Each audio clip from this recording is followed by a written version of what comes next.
Okay, here we have someone, and in his pocket he's got these 6 coins, a 5, 2 10s, and 3 20s. And first of all, we need to understand what's actually happening. He takes a coin from his pocket, he writes down what it is, and most important of all is that he puts the coin back in his pocket.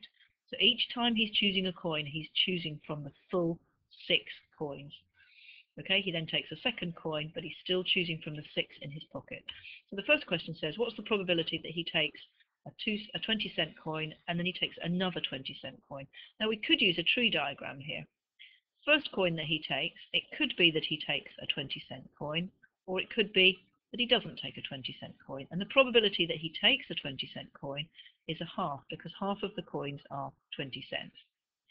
We then look at the second set of possibilities, and again we're only actually interested in him getting this 20-cent coin again with his second choice. And again, because he put the first coin back in his pocket, the probability of him getting a 20-cent coin is still a half. So the probability that he gets 20 both times, so 20 followed by a 20, we just multiply along these branches, so it's just going to be a half multiplied by a half, which is a quarter.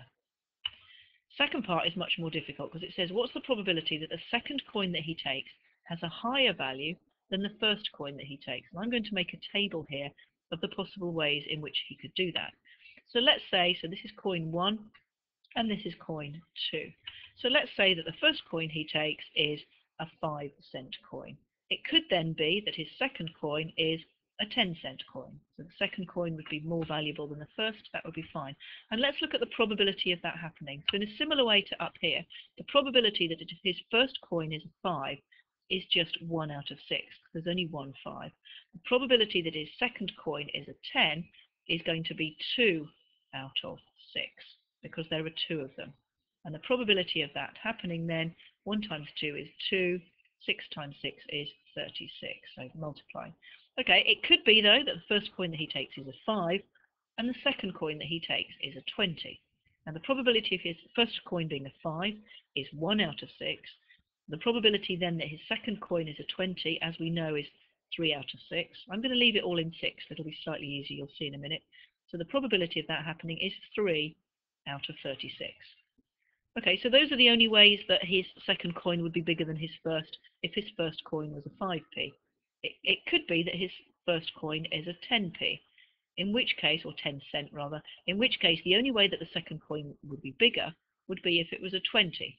So the probability that his first coin is a 10, well that's 2 out of 6. The probability that his second coin is a 20 is 3 out of 6. And if we multiply those together, that gives us 6 out of 36. Now, these are actually the only possible ways that his second coin could be bigger than his first, because if his first coin is a 20, then his second coin can't be bigger because there are only 5s and 10s left. So that doesn't work. So what we're going to do with these probabilities, because it could be that this situation happens, or this situation, or this situation, and remember for probability or always means add, we're going to just add these probabilities together. So we've got 236 plus 336 plus 636.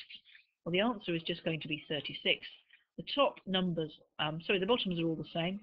All we need to do then is add the tops. We've got 6, 7, 8, 9, 10, 11, and we get 11 36ths.